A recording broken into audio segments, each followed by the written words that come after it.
beginning with some breaking news. In a shocking case, 46 Muslim organizations of Assam have issued a fatwa against Indian Idol fame Nahid Afreen, banning her from singing what they call is anti-ISIS songs on stage. Now, the pamphlets bearing names of 46 organizations were found in different parts of Assam, especially in Lanka and Hojai areas, where Nahid is to perform in a musical night on the 25th of this month. The fatwa says that music, dance, drama and theatre are against Sharia laws.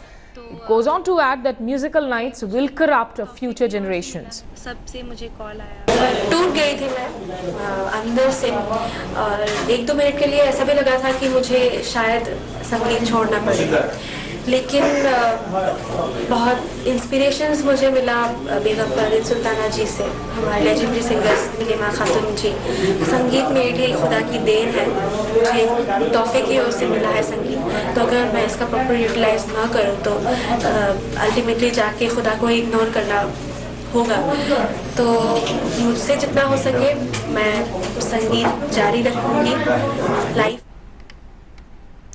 Okay, joining me on the broadcast is Indrajit Kundu, my colleague. Indro, you know, it's at least assuring that the Chief Minister immediately reached out to this young girl. But take us through, you know, who are these people? What are these organizations? Are these meaningful organizations that have issued the fatwa?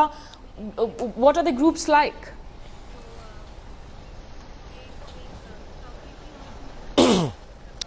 Well, yes, you know, it is something which has been taken very seriously, given the fact that it's not just 1, 2, but 46 ulemas spread across Assam who have given this fatwa against the girl. And she is just a young, you know, singer studying in class 10, a teenager. She obviously broke down after getting news of this fatwa. And even though we heard her speak just a short while back, the Chief Minister took this very seriously, taking cognizance of the matter. He personally intervened and called up Nahid to assure that every security would be provided to her. Indrajit, I request you to stay on with us because I'm joined by a noted, in fact, a singer Kailash Kher on the phone line with us. Kailash ji, ये जो मामला आया है जहां फतवा जारी किया गया है इस 22 साल की युवा सिंगर के खिलाफ, आप इसे कैसे देखते हैं? जी, मैं देखना चाहता हूं जी, क्योंकि देश में यदि व्यवस्थाएं पुनर्स्थापित हो रही हों, सब चीजें ऐसी हो रही हों जैसे सचमुच के इंसानियत के लिए हो रही हों, तो ये जो फतवा जारी होना और कुछ अपने नए कानून जताना और बताना, इसको समझने की जरूरत है। मैं पहले इसको समझना चाहता हूँ, ये कौन है जो फतवा जारी कर रहे हैं और कौन है जो इन चीजों पर हमारे मीडिया का समय और मनुष्यों का समय, व्यवस्थाओं का समय वेस्ट हो रहा है। कहीं ये फालतू की कोई बात तो नहीं हो रही, क्योंकि इतनी निष्क्रिय बातें हो रही हैं देश में। फालतू की बातों पर गुणी लोगों की गुणवत्ता और समय बहुत नष्ट हो रहा है। नहीं, लेकिन चूंकि ये 46 ऐसे संगठन हैं कैलाश जी, तो ये काफ़ी ज़्यादा तादाद में है, और इसीलिए चूंकि इस नौजवान की सुरक्षा का भी सवाल था तो खुद मुख्यमंत्री ने इनसे बात की। लेकिन ये जो पूरा तर्क दिया जाता है कुछ उलेमाओं की तरफ से कि भाई आप संगीत नहीं कर सकते हैं क्योंकि ये इस्लाम के खिलाफ है, आप कैसे देखते हैं इन तर्क को? हाँ, नहीं, ये तर्क तो एकदम कुतर्क है। देखिए, अगर आप उस कुतर्क को भी तर्क बोले तो ये तो जो बोल रहे हैं, जो आप और हम बोल रहे हैं, वो भी उनको माइलेज देने वाली बात है। उनको तो तुच्छता की श्रेणी में रखना पड़ेगा, और ये बड़ी घृणित बात है। संगीत तो दरगाहों पर गाया जाता है, अमीर खुसरो गाते थे और अपने निजामुद्दीन औलिया के लिए, और गुरु और शिष्य के लिए एक सिंबॉलिक, एक प्रतीकात्मक स्वरूप होता है संगीत का। संगीत परमात्मा का दूसरा नाम है, अल्लाह का दूसरा नाम है। इबादत में संगीत होता है। संगीत का कोई धर्म से कोई ऐसा लेना देना है नहीं कि धर्म का कोई कहीं पे गड़बड़ हो जाती है, धर्म के लिए कुछ गलत हो जाता है। संगीत तो हील करता है, यू नो। संगीत को तो साइंस में, अब मेडिकल साइंस में संगीत को हीलिंग के लिए यूज किया जा रहा है।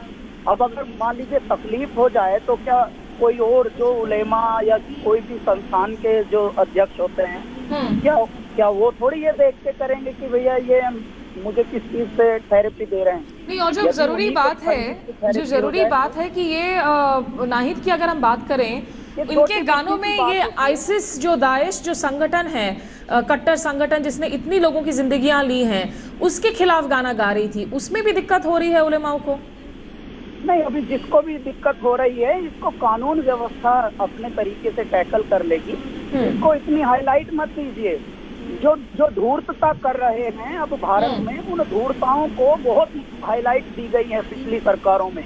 अब थोड़ा सा व्यवस्थाएं अच्छी बन रही हैं तो अच्छी चीजों को हाईलाइट कीजिए। लोगों ने न्यूज देखना बंद कर दिया है स्मिता, पता है आपको? हैरानी की बात है। क्यों? क्योंकि घटिया घटिया बातें ही सिर्फ पूरे भारत में। एक मैंने अभी ये पढ़ा किसी मैगजीन में कि हमारे यहाँ मीडिया को सबसे घृणित मीडिया बताया गया है। मुझे इतनी शर्म आई जी, हमारे यहाँ चौथा स्तंभ है मीडिया और कोई इतना ज्यादा क्यों? क्योंकि छोटी छोटी चीजें, बेवकूफों वाली चीजें, जिन चीजों का कोई सार नहीं। कैलाश जी, आप जो कह रहे हैं ये बहुत ही जायज बातें हैं और एक बड़ा तबका है जो ऐसा जरूर सोचता है कि शायद इन बातों को अगर आप मीडिया में हाईलाइट करें तो बिना जरूरत ऑक्सीजन मिल जाता है ऐसे संगठनों को। हम चाहेंगे आप हमारे साथ बने रहें। हमारे साथ यहाँ मौलाना फिरंगी साहब जुड़ रहे हैं और उनसे भी हम आपकी गुफ्तगू करवाएंगे। मौलाना फिरंगी साहब, आप कैसे देखते हैं 46 उलेमाओं का एक साथ आके फतवा संगीत के खिलाफ, और वो भी वो संगीत जिसमें आलोचना की जा रही है आईसिस जैसे एक संगठन की जिसने इतने मासूमों की जिंदगियां ली है? इस टाइप के फतवे देने की कोई भी जरूरत नहीं है और हम लोग इस किस्म के फतवों को सिरे से नकारते हैं। और आईएस वाले जिस तरीके से इस्लाम के खिलाफ और इंसानियत के खिलाफ मासूम इंसानों का कत्लेआम कर रहे हैं, उसके खिलाफ पूरी दुनिया खड़ी है। पूरे दुनिया के मुसलमानों ने उसकी मुखालफत की है।